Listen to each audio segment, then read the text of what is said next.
800 মশক ও পরিচ্ছন্নতা কর্মী নিয়ে বিশেষ পরিচ্ছন্নতা ও মশক নিধন অভিযান পরিচালনা করবে ঢাকা দক্ষিণ সিটি কর্পোরেশন। এ উপলক্ষে ধানমন্ডিতে একটি র্যালি বের হয়েছে। এই মুহূর্তে সেখানে আছেন সহকর্মী শাকির আহমেদ। সরাসরি যাচ্ছি সেখানে। শাকির,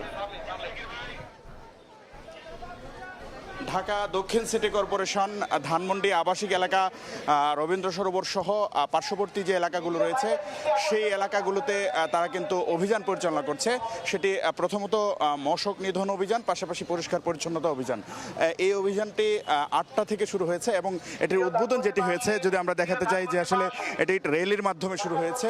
এই র্যালির অংশগ্রহণ করেছে সিটি কর্পোরেশনের যে টিম রয়েছে সেই টিমের পাশাপাশি ধানমন্ডি যে সোসাইটি, ধানমন্ডি সোসাইটির সদস্যরা অংশগ্রহণ করছেন। পাশাপাশি বাংলাদেশ রেড ক্রিসেন্ট সোসাইটি যে রয়েছে, রেড ক্রিসেন্ট সোসাইটির সদস্যরা অংশগ্রহণ করছেন।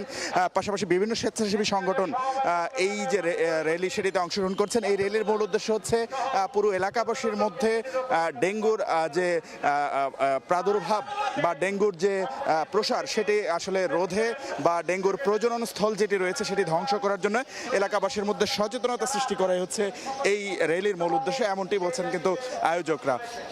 এবং তারা বলছেন যে আসলে সিটি কর্পোরেশনের অভিযান, স্থানীয় সরকার বিভাগের অভিযান বা সরকারের অভিযান বা কর্তা ব্যক্তিদের কর্তৃপক্ষের অভিযানের পাশাপাশি এলাকাবাসী বা যারা এই এলাকায় বসবাস করেন তারা যদি সচেতন না হন তাহলে আসলে এই ডেঙ্গুর মতো ভয়াবহ যে মহামারী রয়েছে, বলা চলে অনেকটা মহামারীর আকারই ধারণ করে আসলে বর্ষাকালে, সেই ডেঙ্গুর প্রাদুর্ভাব এবং সেটি থেকে আসলে নগরবাসীকে রক্ষা করা অনেকটা অসম্ভব যদি নগরবাসী সচেতন না হন।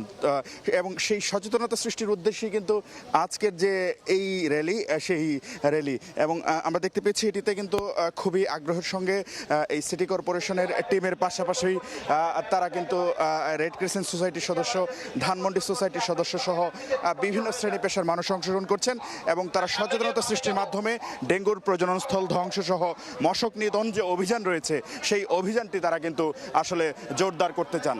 র্যালি পরবর্তীতে আসলে আজকের যে 800 কর্মীর অংশগ্রহণে যে আনুষ্ঠানিকতা রয়েছে সেই আনুষ্ঠানিকতা শুরু হবে। তো এই ছিল আমার কাছে ধানমন্ডি থেকে ঢাকা দক্ষিণ সিটি কর্পোরেশনের মশক নিধনের যে অভিযান সেটির সর্বশেষ খবরাখবর। মশক নিধনের খবর জানতে সরাসরি যুক্ত ছিলাম ধানমন্ডিতে।